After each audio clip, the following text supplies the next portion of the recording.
এই রসগোল্লা এতটাই নরম তুলতুলে স্পঞ্জ হয় যে মুখে দেওয়া মাত্রই মিলিয়ে যায়। কাঁচা আমের সিজনে কাঁচা আমের রসগোল্লা বানাবো না সেটা তো হতেই পারে না। আজকে তোমাদের সঙ্গে দোকানের মতো পারফেক্ট রসগোল্লা রেসিপি শেয়ার করব, সেটা আবার কাঁচা আম দিয়ে। তো কাঁচা আমের রসগোল্লা বানানোর জন্য লাগবে কাঁচা আম, একদম কাঁচা দেখে আমটা নেবে। মিডিয়াম সাইজের আম নিয়েছি। এবার নিয়েছি ছানা। এই ছানাটা আগেই আমি বানিয়ে রেখে দিয়েছিলাম। যদি এই রেসিপি জানতে চাও অবশ্যই আমাকে কমেন্ট করে জানাবে। তো এই ছানা হাত দিয়ে এইভাবে ডলে ডলে মসৃণ করে নিতে হবে। এই কাজটি 10 মিনিট করতে হবে।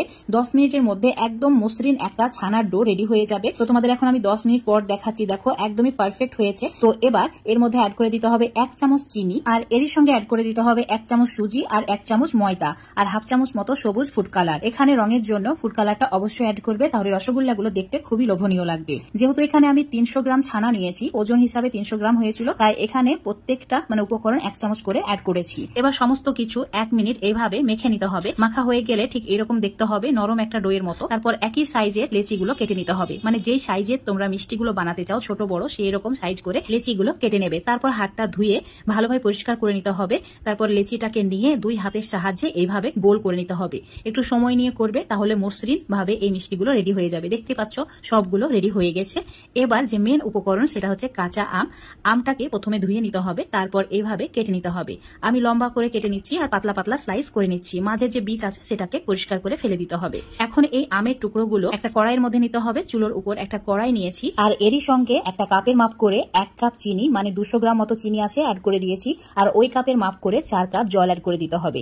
চুলোর ফ্লেমটা মিডিয়াম টু হাই রেখে ভালোভাবে চিনিটা গলে যাওয়া পর্যন্ত অপেক্ষা করতে হবে। এখন তোমাদের 2 মিনিট পর দেখাচ্ছি। চিনি ভালোভাবে গলে গিয়েছে আর আমের টুকরোগুলো 80% সেদ্ধ হয়ে গেছে। এই সময় আমের টুকরোগুলো তুলে রেখে দিতে হবে, আর এর মধ্যে অ্যাড করে দিতে হবে 4টি এলাচ আর হাফ চামচ মতো ফুড কালার। এবার চুলোর ফ্লেম একদম হাই করে রেখে মিষ্টিগুলো এইভাবে একটি একটি করেই অ্যাড করতে হবে, আর একটু সময় নিয়ে অ্যাড করবে, তাহলে মিষ্টিগুলো একদম পারফেক্ট হবে। চিনি শিরার মধ্যে সমস্ত মিষ্টিগুলো অ্যাড করে দেওয়ার পর চুলোর ফ্লেমটা হাই করে রাখতে হবে। তারপর ঢাকা দিয়ে 15 মিনিট রান্না করে নিতে হবে।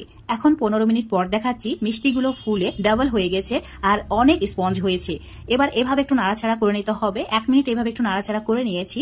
তারপর আবারও ঢাকা দিয়ে 15 মিনিট মিডিয়াম ফ্লেমে রান্না করে নেব। টোটালে 30 মিনিট রান্না করলে পারফেক্ট ভাবে মিষ্টিটা রেডি হয়ে যাবে। দেখতেই পাচ্ছ কতটা সুন্দরভাবে মিষ্টিগুলো রান্না হয়ে গেছে। এখন এর মধ্যে অল্প 1 কাপ মতো জল, ঠান্ডা জল অ্যাড করে দিতে হবে, যাতে মিষ্টিগুলো ওভারকুক না হয়ে যায়। ওভারকুক হয়ে গেলে শক্ত হয়ে যাবে। এখন চুলোর ফ্লেম অফ করে দিয়ে এইভাবে রেখে দিতে হবে। এখন মিষ্টিগুলো সম্পূর্ণ ঠান্ডা হয়ে গেছে। তোমরা চাইলে এই মিষ্টিগুলো চিনি শিরার মধ্যে 5 থেকে 6 ঘন্টা রেখে দিতে পারো, তাহলে আরো সুন্দরভাবে এগুলো ফুলে উঠবে আর অনেক বেশি রসালো হবে। তো বন্ধুরা দেখতেই পাচ্ছ কাঁচা আমের রসগোল্লা এতটাই লোভনীয় হয়েছে যে সবগুলোই খেয়ে ফেলবে।